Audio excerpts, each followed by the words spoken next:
아직까지도 대부분의 의사들은 LDL 콜레스테롤을 모든 혈관 질환의 주범으로 지목하면서 LDL보다 훨씬 중요한 다른 모든 지질 지표가 좋더라도 LDL 하나만 나쁘면 혈관이 막힐 수 있다고 이구동성으로 말하고 있습니다. 연구 논문에도 진료실에도 의학 방송에도 이런 데이터의 악의적인 해석은 여전히 의료계의 대세로 군림하고 있습니다.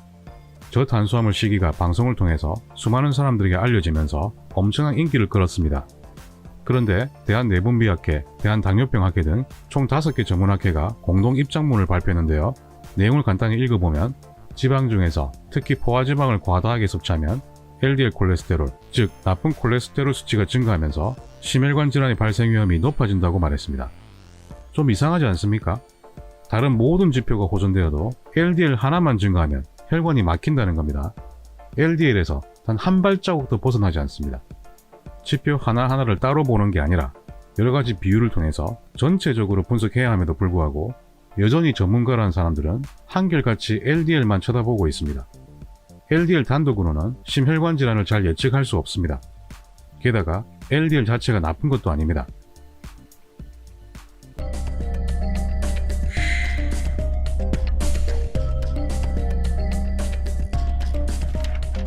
대조군, 즉 건강한 사람의 총 콜레스테롤이 동맥경화 환자보다 높았고 환자들의 경우 필수 아미노산, 즉 단백질이 부족했다. つまり心筋梗塞の人はコレステロールが低いんですよね。つまりどういうことかっていうと、コレステロールが低いとむしろ心筋梗塞になりやすい。 올해 2월에 방송되었던 생로병사의 비밀에서 어느 대학병원 심장내과 교수의 말을 들어보겠습니다. 케토식 다이어트라고 하죠. 근데 그걸 하게 되면은 인슐린 저항성은 줄어드는 게 확실하거든요. 그래서 인슐린 저항성이 줄고 혈당이 좋아지고 중성지방도 내려가고 이런 아주 좋은 이펙트, 그런 효과가 있고 내장 비만에서 분비하는 그런 좋지 않은 이런 사이토카인들이 줄어듭니다. 혈액 검사 변화를 간단히 정리하면 좋은 콜레스테롤로 불리는 HDL은 증가하고 비만, 대사증후군, 당뇨, 고혈압 등에서 증가하는 중성지방과 인슐린은 크게 떨어집니다. 이런 건 정말 좋은 반응이죠. 그런데 이런 건 왜 무시하는 겁니까? 앞으로도 계속 입맛에 맞는 데이터만 말할 겁니까? 그런데 이게 끝이 아니었죠. LDL보다 심혈관 질환을 더 강하게 예측해주는 총 콜레스테롤 HDL의 비율도 떨어졌고 심근경색, 뇌졸중 위험을 가장 강하게 예측할 수 있는 아포비 A1 비율도 크게 떨어졌습니다. 이건 정말 좋은 반응이에요. 그런데 이렇게 다 좋은데 나쁜 콜레스테롤인 LDL이 올라간다면서 혈관 막힌다고 난리를 치는 겁니다. 이거 너무 악의적인 해석 아닙니까? 이런 데이터를 보고도 까불지 마라, LDL 하나면 모든 게 끝난다 라고 홍계하고 있습니다. 이게 무슨 LDL 유일론, 만능 종교입니까? 대체 LDL이 뭐길래 이 난리를 치는 겁니까? 이해하기 쉽게 인슐린 저항성을 그림으로 정리해 보겠습니다. 현재 WHO 지침대로 탄수화물을 장기적으로 많이 섭취하면 인슐린 분비도 역시 장기적으로 증가합니다. 장기적으로 인슐린이 높아져 있으면 세포가 인슐린을 저항하는 인슐린 저항성이 발생하게 됩니다. 이렇게 되면 당이 에너지로 사용되는 효율이 크게 떨어지는 반면 지방으로 저장되는 비율은 증가하게 됩니다. 탄수화물을 먹어서 흡수되는 순간 지방으로 빨리 바뀌어버린다면 아무리 단 음식을 많이 먹어도 항상 피곤하고 항상 배고플 겁니다. 그러면 또 탄수화물을 과도하게 섭취하게 되는 악순환의 고리에 빠질 수 있습니다. 이것이 인슐린 저항성의 기본 과정입니다. 지방 섭취는 인슐린 분비를 자극하지 않습니다. 그리고 단백질은 당보다는 훨씬 약하게 자극합니다. 즉 탄수화물 섭취를 줄이면 인슐린 분비를 크게 줄일 수 있습니다. 이런 사이클이 계속 반복되다 보면 인슐린 저항성이 점점 증가하게 됩니다. 그러면 인슐린 저항성 증후군, 즉 대사증후군이 발생하게 되는데요. 대사증후군은 비만, 당뇨, 고혈압, 고지혈증 등 만병의 근원이라고 할 수 있습니다. 대사증후군의 특징을 보면 당연히 인슐린 저항성 증가가 1번이죠. 지방을 합성하는 인슐린 분비가 많아지니까 내장 비만도 생길 수밖에 없습니다. 고혈압도 올 수 있겠죠. 대사증후군의 혈액검사 소견 중 가장 특징적인 것은 중성지방 증가와 HDL의 감소입니다. 이번에는 저탄수화물 시기에 따른 인슐린 수치 변화를 보겠습니다. 저탄수화물 시기를 하면 인슐린 수치가 아주 많이 떨어진다고 말씀드렸죠. 이걸 실제로 확인해 보겠습니다. 이 데이터는 2019년 MBC에서 방송했던 지방의 누명에서 공개되었던 자료입니다. 10주에 걸쳐서 저탄수화물 시기를 했는데요. 식단을 바꾸기 이전에는 인슐린 수치가 평균 20.3이었습니다. 정상치가 6에서 9 사이니까 이분들은 인슐린 수치가 아주 높은 분들이죠. 인슐린 수치가 20.3이면 인슐린 저항성이 엄청나게 높다는 뜻입니다. 그런데 흰 막대 그래프가 식단 10주 뒤의 결과인데요. 수치가 엄청나게 떨어진다는 것을 확연하게 알 수 있죠. 평균 11.2로 거의 2배 가까이 떨어졌습니다. 즉, 저탄수화물 시기는 공복 인슐린 수치를 크게 감소시킨다는 사실을 알 수 있습니다. 이번에는 공복 인슐린 수치와 고혈압 발생 위험과의 상관관계를 보겠습니다. 1.0을 기준으로 이것보다 높으면 의미가 있는 겁니다. 자, 보십시오. 대부분의 연구들이 1.0을 훌쩍 넘어가죠. 즉, 공복 인슐린 수치가 증가할수록 고혈압 발생 빈도가 약 2~3배 증가함을 알 수 있습니다. 이번에는 공복 인슐린 수치와 관상동맥 심질환과의 상관관계입니다. 역시 1.0을 훨씬 넘어서고 있습니다. 즉, 공복 인슐린 수치가 증가할수록 관상동맥 심질환의 발생 빈도가 크게 증가함을 알 수 있습니다. 그렇다면 이분들은 10주간의 저탄수화물 시기로 인슐린 수치가 크게 떨어지면서 고혈압도 예방하고 관상동맥 심질환도 예방할 수 있게 되었네요. 어떻습니까, 여러분? 저탄수화물 시기가 정말 혈관을 망치고 있습니까? 이번에는 당화혈색소의 변화를 보겠습니다. 당화혈색소는 간단히 말하면 지난 3개월간의 평균 혈당을 반영한다고 생각하시면 됩니다. 저탄수화물 시기를 하면 당분 섭취가 아주 적어지니까 당연히 혈당도 많이 떨어지겠죠. 처음에는 당화혈색소 평균이 7.3이니까 엄청나게 높았습니다. 참고로 간단하게 말하면 6.5 이상이 당뇨고 5.7 이상이 전당뇨입니다. 자, 10주 뒤의 결과입니다. 여러분, 어떻습니까? 정말 많이 좋아졌죠?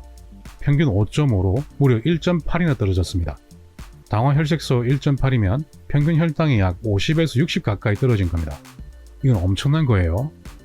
당화혈색소와 사망률과의 연관을 확인해 보겠습니다.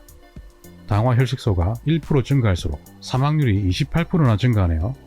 이분들 정말 운 좋으신 분들 아닙니까? 아직도 이분들 혈관 상태가 정말 걱정됩니까? 현재 의료계 현실은 인슐린 저항성이라는 훨씬 더 크고 중요한 문제는 대충 넘겨버리고 오직 LDL이라는 국소적인 부분만 한결같이 바라보고 있습니다. 하지만 실제로 일어나고 있는 현실은 인슐린 저항성이 모든 걸 압도하는 상황입니다. 이런 정반대의 인식을 가지고 과연 올바른 치료가 가능하겠습니까? LDL 하나만 바라보면 모든 게 엉망이 됩니다. LDL은 인슐린 저항성과 만났을 때 비로소 악마가 될 수 있는 겁니다. 인슐린 저항성이 증가된 다른 혈액검사 지표와 함께 LDL이 증가되어 있다면 당연히 그건 문제가 되는 겁니다. 이런 상황에서도 LDL은 주인공이 아닙니다. 인슐린 저항성을 보란 말입니다. 저탄수화물 시기를 하면 당연히 인슐린 분비가 감소되겠죠. 그러면 당연히 인슐린 저항성도 떨어지게 됩니다. 저탄수화물 시기는 좋은 콜레스테롤인 HDL을 높이고 인슐린 저항성의 상징이라고 할 수 있는 중성지방은 크게 낮추는 효과가 있습니다. 중성지방 HDL 비율은 2 이하가 정상이고 4 이상은 위험한 것으로 간주합니다. 저탄수 시기를 하면 이 수치가 떨어지고 고탄수 시기를 하면 높아지는 경향이 있습니다. 지난 1편에서 중성지방 HDL 비율이 증가하면 동맥경화를 더 잘 일으키는 작고 조밀한 LDL을 유도한다고 말씀드렸죠. 중성지방 HDL 비율이 증가하면 증가할수록 목에서 내려 올라가는 경동맥의 동맥경화 발생 빈도가 크게 증가함을 알 수 있습니다. 즉, 이 비율이 증가하면 작고 조밀한 LDL이 증가해서 동맥경화 발생이 증가하는 것으로 해석할 수 있습니다. 이번에는 심근경색의 위험도를 확인해 봅시다. 중성지방 HDL 비율이 1.36일 때를 위험도 1로 설정했을 때 이 비율이 7.5인 경우에는 심근경색의 위험도가 16배나 증가함을 알 수 있습니다. 즉, 중성지방 HDL 비율이 증가하면 증가할수록 심근경색 위험 역시 증가함을 확인할 수 있습니다. 이번 연구도 상당히 흥미로운데요. LDL, HDL, 중성지방 수치를 비교하면서 심혈관 질환의 발생 위험도를 연구했습니다. 연구 데이터를 보면 LDL이 100 이상이건 130 이상이건 중성지방이 낮고 LDL이 높으면 심혈관 질환의 발생 위험도가 똑같이 30% 감소했습니다. 어떻습니까, 여러분? LDL 단독으로 심혈관 질환을 잘 예측할 수 있습니까? LDL보다는 중성지방과 HDL의 수치가 더 중요한 게 아닌가요? LDL 하나로 이런 입장문을 발표하는 게 정말 과학적이라는 생각이 드십니까? 대부분의 논문도 이렇습니다. 이렇게 하니까 LDL이 올라가더라. 그래서 심혈관 질환의 위험이 증가할 것이다. 다들 이렇게 결론 내리고 있습니다. 이게 과학자의 올바른 자세입니까? 이번에는 더 현실적인 내용을 알아봅시다. 혈액검사와 대뇌 소혈관 질환의 연관성을 연구했는데요. 대뇌 소혈관 질환은 중풍침의 발생의 강력한 위험 인자입니다. 연구 데이터를 분석해 보겠습니다. 정상 뇌 MRI를 보면 그야말로 깨끗한 상태입니다. 그런데 가운데 MRI 사진은 하얀 부분들이 군데군데 보이죠? 이런 상태를 경도 소혈관 질환이라고 말합니다. 그런데 오른쪽 MRI를 보면 뇌가 하얗게 변성된 부분이 아주 확연하게 보이죠? 이건 중증 소혈관 질환입니다. 그런데 중성지방이 증가할수록 대뇌 소혈관 질환의 빈도 및 중증도가 증가했습니다. 그리고 LDL이 증가할수록 오히려 반대로 대뇌 소혈관 질환의 빈도 및 중증도가 감소했습니다. 즉, 뇌 손상의 정도가 감소했다는 뜻입니다. 중성지방이 증가할수록 LDL이 감소할수록 소혈관 질환이 중증화되었습니다. 나쁜 LDL이 증가하면 혈관에 아주 해롭다고 하지 않았습니까? 그런데 결과는 왜 이렇게 나오는 겁니까? LDL이 정말 나쁜 콜레스테롤이 맞습니까?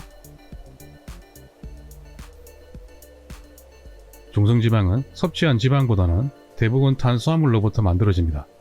그 비율은 80에서 90%입니다. 즉, 고탄수화물 식이를 하면 중성지방 수치가 증가하고 저탄수화물 식이를 하면 중성지방 수치는 떨어집니다.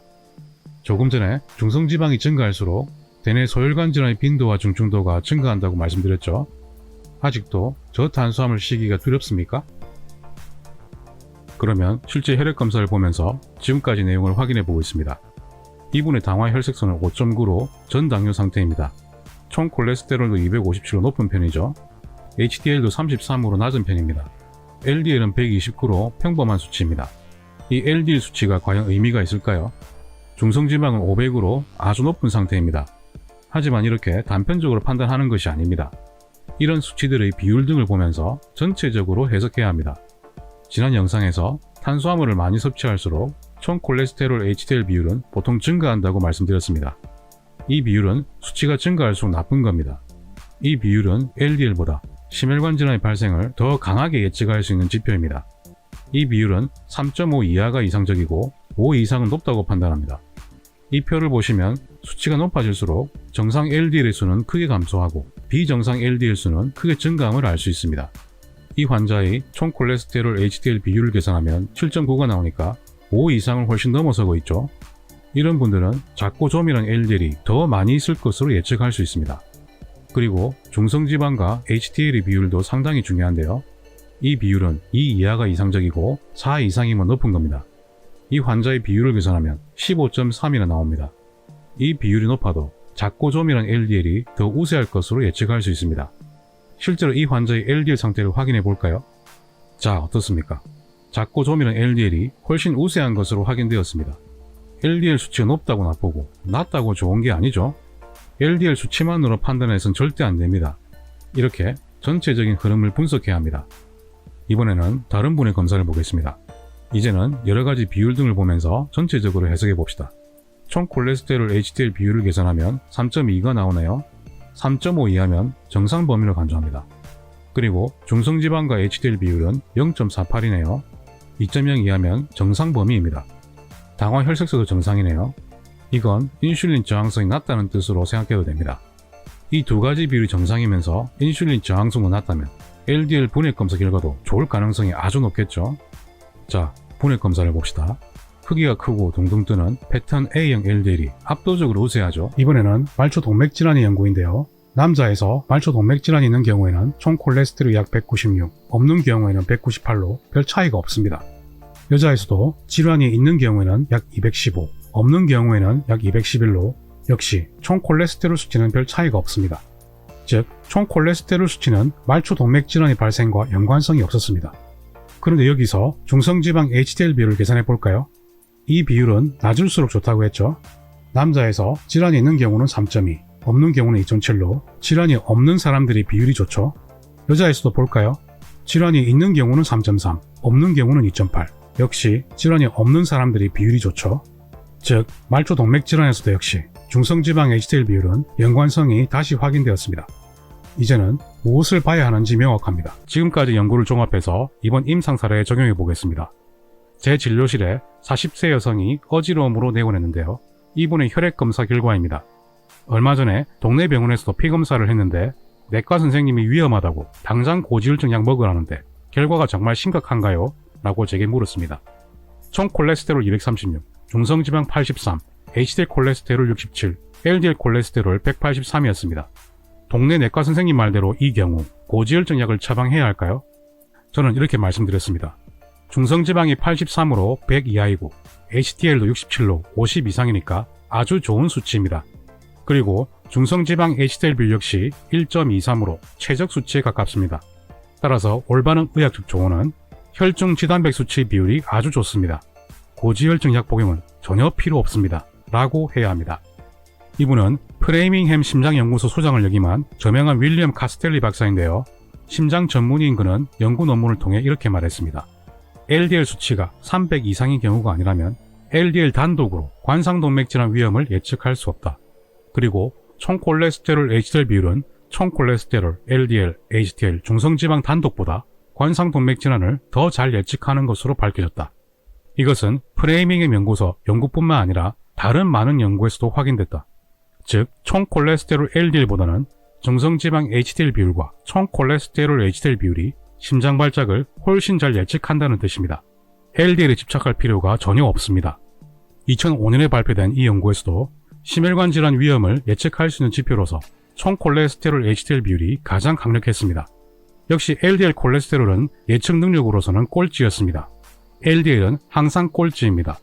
실제 관상동맥, 심장병 발생 위험률을 조사해봤는데요. 오른쪽은 LDL이 130 이상이고 왼쪽은 LDL이 130 이하입니다. 통상 의사들은 오른쪽의 경우에 LDL은 혈관 악마니까 130 이상으로 높아지면 무조건 위험하다고 할 것이고 왼쪽으로 가면 LDL이 낮으니까 무조건 좋다고 생각할 겁니다. 하지만 그렇게 단순하지 않습니다. 총 콜레스테롤 HDL 비율이 5 이하로 좋은 비율이면 LDL이 130 이상이라도 심장병 발생 위험은 증가하지 않았습니다. 반면에 LDL이 130 이하라고 해도 총 콜레스테롤 HDL 비율이 5 이상으로 나쁜 비율이면 LDL 수치에 상관없이 심장병 발생 위험은 크게 증가했습니다. 여러분들이라면 어떤 비율을 더 중요하게 보시겠습니까? 이건 유치원생도 아주 쉽게 대답할 수 있을 겁니다. 다른 연구 논문에서도 역시 심장질환 예측 능력으로서는 LDL 콜레스테롤과 총 콜레스테롤은 여전히 꼴찌였습니다.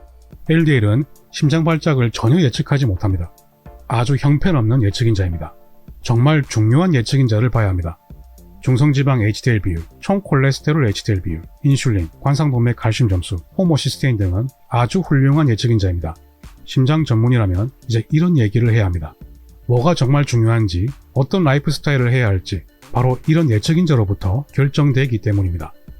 LDL을 낮춰야 하는 게 아니라 이제부터 여러분은 중성지방을 낮추고 HDL을 높이면서 중성지방 HDL 비율과 총 콜레스테롤 HDL 비율을 낮춰야 합니다.